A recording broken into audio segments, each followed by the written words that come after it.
बिस्मिल्लाहिर्रहमानिर्रहीम। स्टूडेंट्स, जो आज की वीडियो है इसके अंदर हम दो टॉपिक्स डिस्कस करेंगे। जो पहला टॉपिक है वो है आस्की कोड का। आस्की कोड बेसिकली जो कंप्यूटर्स और इलेक्ट्रॉनिक डिवाइसेस के करैक्टर्स हैं उनको एनकोड करने के लिए एक मैकेनिज्म है जिसमें हम हर करैक्टर को 7 बिट्स में इनकोड करते हैं। और जो पैरिटी बिट है बेसिकली जब हम डाटा को एक जगह से दूसरी जगह पे कम्युनिकेट करते हैं तो उसमें जो एरर डिटेक्शन का मैकेनिज्म है उसको हम पैरिटी बिट के थ्रू जो है वो परफॉर्म करते हैं। अगर कोई एरर प्रोड्यूस हो जाए तो वो पैरिटी बिट के थ्रू हम उसको डिटेक्ट करते हैं। तो जो आज की वीडियो है उसका जो पॉसिबल आउटकम है वो ये है कि you will understand the concepts of ASCII code and parity bit. ASCII stands for American Standard Code for Information Interchange। Basically ये जो हमारे कंप्यूटर्स के और जो इलेक्ट्रॉनिक डिवाइसेस हैं उनके करेक्टर्स को एनकोड करने की एक टेक्निक है जो कि 1960s में अमेरिका में प्रपोज हुई थी। तो ASCII में हर जो करेक्टर है कंप्यूटर का उसको 7 बिट्स के अंदर इनकोड किया जाता है। तो 7 बिट्स हो तो आपको पता है कि जो टोटल कम्बिनेशन होते हैं वो 128 बनते हैं। तो इसका क्या मतलब है कि हम ASCII में 128 डिफरेंट करेक्टर्स को रिप्रेजेंट कर सकते हैं। लेकिन आपको मालूम है कि दुनिया के अंदर सिर्फ इंग्लिश नहीं है बल्कि डिफरेंट लैंग्वेजेस हैं, जैसे फ्रेंच है, जर्मन है, स्पेनिश है, अरेबिक है। तो जो 7 बिट एनकोडिंग है ये सफिशिएंट नहीं है कंप्यूटर्स के अंदर।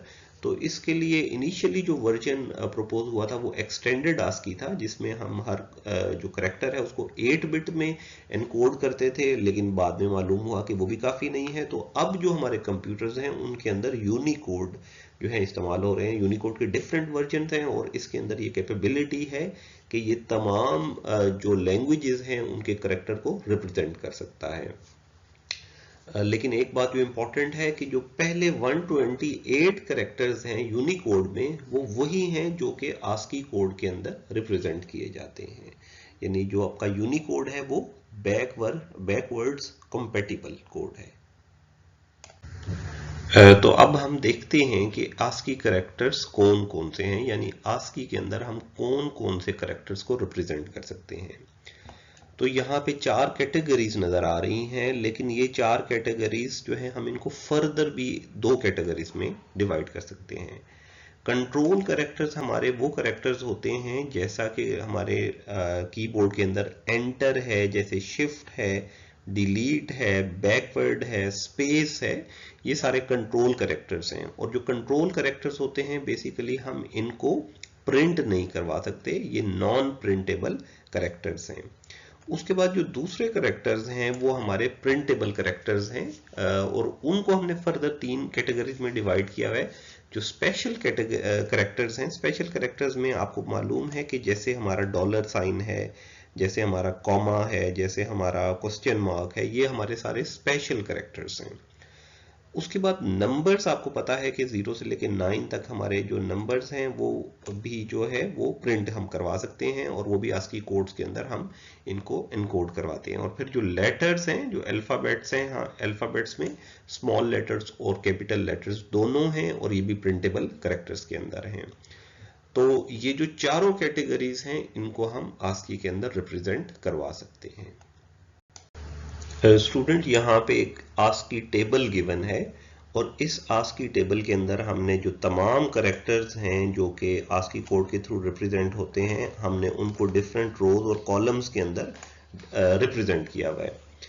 तो अब हमारे लिए ये पॉसिबल नहीं है किसी भी इंसान के लिए कि वो 128 करेक्टर्स के ASCII कोड को ज़बानी याद रखे, लेकिन इस टेबल की मदद से आप उनको रीड कर सकते हैं और आपको ये करना आना चाहिए।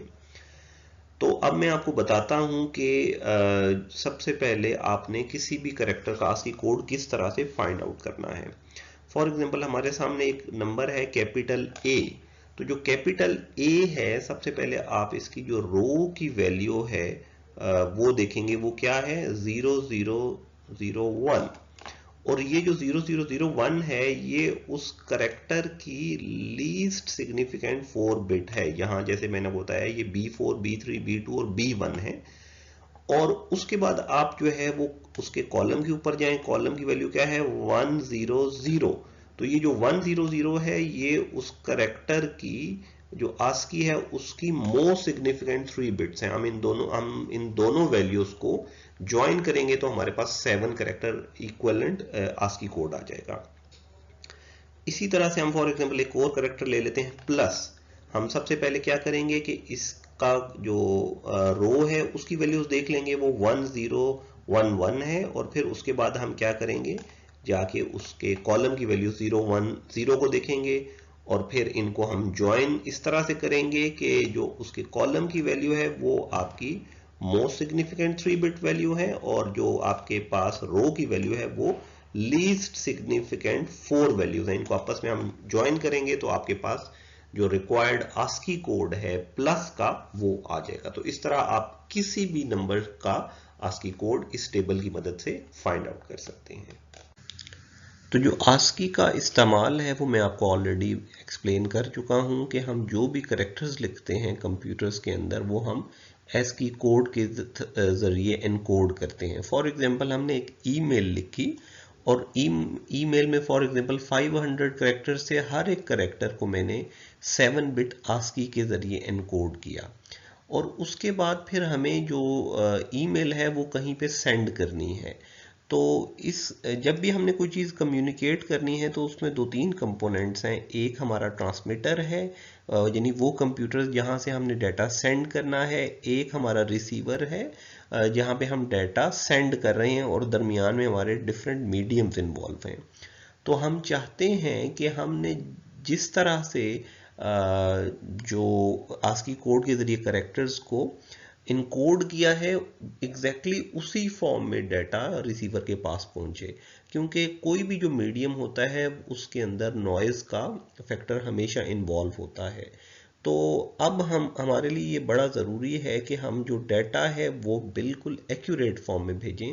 तो हम इसके लिए एक अभी टेक्निक पढ़ने जा रहे हैं जो कि पैरिटी बिट की टेक्निक है, और इसके ज़रिए हम क्या करते हैं, हम ये मेक श्योर करते हैं कि डाटा जो है वो जो ट्रांसफ़र है उसकी बिल्कुल ठीक हो। और जो डाटा ट्रांसफ़र को मेक श्योर करने का पहला जो स्टेप है वो ये है कि अगर कोई एरर प्रोड्यूस हो जाए तो उसको हम डिटेक्ट कर सकें। तो अब इस डिटेक्शन टेक्निक को हम नेक्स्ट स्लाइड में देखेंगे। स्टूडेंट्स, मैंने आपको बताया है कि जब भी डाटा को इनकोड किया जाता है तो फिर हमें ज़रूरत पड़ती है डाटा को कम्युनिकेट करने की from transmitter to any receiver, और हम ये कोशिश करते हैं कि हमारी जो कम्युनिकेशन है वो सिक्योर हो। और सिक्योर कम्युनिकेशन के लिए ये ज़रूरी है कि इसके अंदर अगर कोई एरर प्रोड्यूस हो जाए तो वो एरर हम डिटेक्ट कर सकें। इसी पर्पज़ को फुलफिल करने के लिए हम एरर डिटेक्टिंग कोड्स पढ़ते हैं, और एक जो बड़ा पॉपुलर और जो basic error detecting code technique है वो है parity bit. Parity bit basically क्या है, it is formed by concatenating a parity bit p to each encoded character. अभी मैंने आपको बताया था कि हम आमतौर पे जो 7 बिट्स होती हैं उसके ज़रिए हर आस्की कैरेक्टर को डिफाइन करते हैं, मेंशन करते हैं। तो जो हम 8th बिट होती है वो बेसिकली पैरिटी बिट होती है। हम पैरिटी बिट 8th जो है वो उस 7 आस्की कोड के साथ ऐड करते हैं, और इस तरह हमारा जो ओवरऑल जो कैरेक्टर है वो 8 बिट्स के अंदर एक तरह से एनकोड हो जाता है, जो ट्रांसफ़र के लिए रेडी होता है। तो हमारे जो सिस्टम की जो पैरिटी होती है वो ऑड पैरिटी होती है या इवन पैरिटी होती है, ऑलरेडी ये डिफाइंड हो जाता है। और जो पैरिटी p की जो वैल्यू होती है वो या 0 हो सकती है या 1 हो सकती है। अगर फॉर एग्जांपल आपका सिस्टम ऑड पैरिटी के ऊपर जो है वो बेस कर रहा है, तो हम जो पैरिटी p की वैल्यू इस तरह से सेट करेंगे ताकि जो टोटल नंबर ऑफ 1 बिट्स हैं इस पूरे 8 बिट्स के अंदर वो आपकी ऑड हो, उनकी नंबर ऑड हो। इसी तरह से अगर आपका इवन सिस्टम है तो हम इस तरह से p की वैल्यू को सेट करेंगे 1 या 0, ताकि जो टोटल नंबर ऑफ वंस हैं वो आपके इवन हो। इसकी एक एग्जांपल देखिए, यहाँ पे हमने सपोज कि ये 7 बिट्स हैं, ये हमारा एक करेक्टर है जो कि ASCII में हमने एनकोड कर दिया है, और हमने इसके साथ पैरिटी बिट को क्या करना है, ऐड करना है। अब ये पैरिटी बिट 1 हो सकती है या 0, लेकिन वो हमने 1 क्यों की, इसलिए कि जो इवन पैरिटी बिट सिस्टम है उसके अंदर टोटल नंबर ऑफ वंस क्या होने चाहिए, वो इवन होने चाहिए। तो ऑलरेडी जो हमारे वंस इस सिस्टम इस करेक्टर के हैं वो हमारे पास 3 हैं, that is an odd value. तो अब हमें जो टोटल नंबर ऑफ वंस हैं उसको इवन करने के लिए इस 1 को भी, यहाँ पे भी जो पैरिटी बिट है इसको 1 ही करना पड़ेगा। इसी तरह से अगर हमारा system for example odd parity के ऊपर बेस कर रहा है, तो क्योंकि ऑलरेडी हमारे पास जो 7 बिट्स हैं उसके अंदर 3 वंस हैं, यानी कि वो ऑड नंबर्स में हैं, तो अब हम जो पैरिटी बिट है इसको 0 सेट करेंगे ताकि टोटल नंबर ऑफ वंस आपके ऑड ही रहें। रिसीवर साइड के ऊपर जब भी कोई करेक्टर जो है वो रिसीव होता है, तो हम देखते हैं कि अगर वो ऑड पैरिटी सिस्टम है तो उसमें नंबर ऑफ वंस ऑड होने चाहिए, और इसी तरह अगर इवन जो पैरिटी सिस्टम है तो उसमें नंबर ऑफ वंस इवन होने चाहिए। अगर ऐसा ही होगा तो हम सपोज कर लेंगे कि जो आपका करेक्टर का डाटा है वो सही तरह से आपके पास रिसीव हुआ है। स्टूडेंट्स, अब हम एक पैरिटी कोड की एग्जांपल सॉल्व करेंगे, और ये एग्जांपल क्या है कि concatenate a parity bit to the ASCII code for the characters 0, X and equal to produce both odd parity and even parity codes। सवाल ये है कि हमारे पास 3 कैरेक्टर्स हैं 0, X एंड इक्वल, और इनके ASCII कोड्स हमारे पास गिवन है, ASCII कोड्स हमारे पास अवेलेबल हैं, और अब हमने जो 8th बिट है, जो पैरिटी बिट है, इनके साथ कंकैटिनेट करनी है। इस तरह से कंकैटिनेट करनी है कि अगर वो ऑड पैरिटी ASCII सिस्टम है तो फिर क्या वैल्यू होगी, और इसी तरह दूसरी दफ़ा हमने पैरिटी बिट इस तरह से इस कंकैटिनेट करनी है कि अगर आपका system even parity based system है। तो इसका प्रोसेस ऑलरेडी आपको मालूम है कि अगर आप फॉर एग्जांपल 0 को देखें तो इसमें जो नंबर ऑफ आपके वंस हैं वो इवन है। तो अगर आपका जो सिस्टम है वो ऑड पैरिटी सिस्टम है तो हम क्या करेंगे, जो आपकी पैरिटी बिट है वो हम 1 सेट करेंगे। 1 क्यों हमने सेट की, इसलिए कि हमने जो टोटल नंबर ऑफ वंस हैं वो ऑड पैरिटी सिस्टम के अंदर ऑड रखने होते हैं। तो 1 ऐड करने के साथ जो हमारे टोटल नंबर ऑफ वंस हैं वो 3 हो जाएंगे। इस तरह सिस्टम आपका क्या हो जाएगा, वो ऑड पैरिटी सिस्टम के लिए इन लाइन हो जाएगा। अगर आपका इवन पैरिटी सिस्टम है तो उस केस के अंदर जो पैरिटी बिट है उसको हम 0 सेट करेंगे। 0 क्यों सेट करेंगे, ताकि जो टोटल नंबर ऑफ आपके वंस हैं वो इवन ही रहें। इसी तरह हम जो दूसरी एग्जांपल है वो हम इक्वल के लिए कंसीडर कर लेते हैं। अगर आप इक्वल का ASCII कोड देखें तो इसके अंदर जो नंबर ऑफ बिट्स हैं, जो वंस हैं, वो 4 हैं, that is an even number. तो हम अगर ऑड सिस्टम के लिए पैरिटी जो है वो कंकैटिनेट करना चाह रहे हैं तो हम वो 1 करेंगे ताकि जो टोटल नंबर ऑफ वंस हैं वो आपके 5 हो जाए, और इस तरह वो एक ऑड वैल्यू है। और अगर हमने एक इवन सिस्टम के लिए पैरिटी बिट को ऐड करना है तो फिर हम 0 करेंगे ताकि आपके जो टोटल नंबर ऑफ वंस हैं वो आपके इवन रहें। तो इसी तरह किसी भी कैरेक्टर के जो नंबर ऑफ वंस हैं आप उसको काउंट करें और उसके मुताबिक पैरिटी बिट सेट करें, लेकिन आपने ये ज़रूर देखना है कि आपका जो सिस्टम है वो ऑड है या इवन है, तो उसको कंसिडर करते हुए आपने जो पैरिटी बिट है उसकी वैल्यू को सेट करना है। तो इस स्लाइड के अंदर हम देखेंगे कि जो हमारा पैरिटी बिट की टेक्निक है, ये जो मैकेनिज्म है, उसकी क्या लिमिटेशंस हैं, वो कौन सी सूरत हाल है, वो कौन से सिनारियोज हैं जहां ये वर्क नहीं करता। तो parity bit can only detect the error if only a single bit is corrupted. अगर आप जो जिस करेक्टर को इनकोड करके भेज रहे हैं, अगर उसमें सिर्फ सिंगल बिट की जो है वो एरर प्रोड्यूस हो जाए तो तब तो पैरिटी बिट एरर को डिटेक्ट कर लेगा, लेकिन अगर 2 बिट्स के अंदर एक एरर प्रोड्यूस हो जाए तो जो पैरिटी बिट का मैकेनिज्म है वो काम नहीं करता। इसको हम एक एग्जांपल की मदद से समझने की कोशिश करते हैं। सपोज करते हैं कि जो हमारा सिस्टम है वो इवन पैरिटी सिस्टम है, यानी कि उसमें हम इस तरह से पैरिटी बिट को सेट करते हैं कि जो टोटल नंबर ऑफ वंस हैं वो इवन रहे। तो हम सपोज करते हैं, पहली एग्जांपल देखते हैं। हमने एक डाटा सेंड किया और जो क्योंकि हमारा इवन पैरिटी सिस्टम है तो हमने इस तरह से पैरिटी बिट को सेट किया कि टोटल नंबर ऑफ वंस आपके इवन रहे। जब डाटा रिसीव हुआ तो उसमें हमारी जो राइट मोस्ट बिट है वो 0 से 1 में तब्दील हो गई, यानी कि उसमें एक बिट में एरर प्रोड्यूस हो गया, जिसकी वजह से जो आपका रिसीव्ड सिग्नल है उसकी पैरिटी चेंज हो गई। पैरिटी चेंज होने का क्या मतलब है, उसमें जो नंबर ऑफ वंस हैं वो 5 हैं। अगर आप रिसीव्ड सिग्नल के अंदर नंबर ऑफ वंस काउंट करें तो वो 5 हैं। एरर आपकी जो है वो डिटेक्ट हो जाएगी, इसलिए कि जो रिसीव्ड सिग्नल है उसकी पैरिटी चेंज हो गई। तो हम समझ जाएंगे कि इसमें प्रॉब्लम हो गई है, हम इस सिग्नल को या इस जो डाटा है उसको डिलीट कर देंगे, डिस्कार्ड कर देंगे।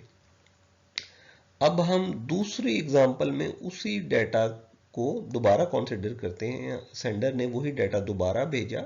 जब वो रिसीव हुआ तो उसमें जो लास्ट 2 कैरेक्टर्स हैं वो उसके अंदर एरर प्रोड्यूस हो गया। एरर प्रोड्यूस क्या हो गया कि वो हमने जो सेंड किए थे वो तो 00 थे, लेकिन जब वो रिसीव हुए तो वो जो 2 बिट्स हैं वो 11 चेंज हो गए। तो इसके अंदर एरर प्रोड्यूस हो गया, लेकिन जो इसकी पैरिटी है वो चेंज नहीं हुई। अगर आप रिसीव्ड सिग्नल के अंदर नंबर ऑफ वंस काउंट करें तो वो 6 हैं। इसका मतलब है कि जो रिसीव्ड सिग्नल है उसकी भी जो पैरिटी है वो इवन है, और जो सेंडर था उसकी पैरिटी भी हमें मालूम है, क्योंकि सिस्टम ही इवन पैरिटी पर बेस कर रहा है तो उसने तो भेजे ही इवन थे। तो इसका क्या मतलब है कि अगर आपकी 2 बिट्स जो हैं वो किसी भी वक्त चेंज हो जाती हैं, उनमें एरर प्रोड्यूस हो जाता है, तो उस सिनेरियो के अंदर जो पैरिटी बिट का जो मैकेनिज्म है वो अपनी अफादियत खो देता है और अपने आपको सक्सेसफुली जो एरर डिटेक्शन का प्रोसेस है वो कंप्लीट नहीं कर सकता। तो स्टूडेंट्स, अब वक्त हुआ है एक छोटे से क्विज का। और क्विज क्या है कि you have to encode the word digital in an odd parity system using ASCII code. आपने जो डिजिटल वर्ड है इसको एनकोड करना है आस्की कोड की मदद से, जबकि आपका जो सिस्टम है वो ऑड पैरिटी सिस्टम है। तो आप इसका आंसर लिखें और उसके बाद जो पहला कमेंट होगा इस वीडियो के नीचे उसके साथ आप अपना आंसर कंपेयर कीजिए। स्टूडेंट्स, अब वक्त हुआ है एक थिंकिंग असाइनमेंट का। तो जैसा कि मैंने अभी आपको बताया कि जो पैरिटी बिट है उसकी कुछ लिमिटेशंस हैं। तो अब आपने क्या करना है, you have to explore at least 2 error detection mechanisms that are used in digital systems other than parity bit. तो आपने खुद इसको एक्सप्लोर करना है और आपने देखना है कि उनके क्या फ़ायदे हैं और उनकी क्या लिमिटेशंस हैं। और मैं आपको मिलता हूं इंशाल्लाह नेक्स्ट वीडियो के अंदर।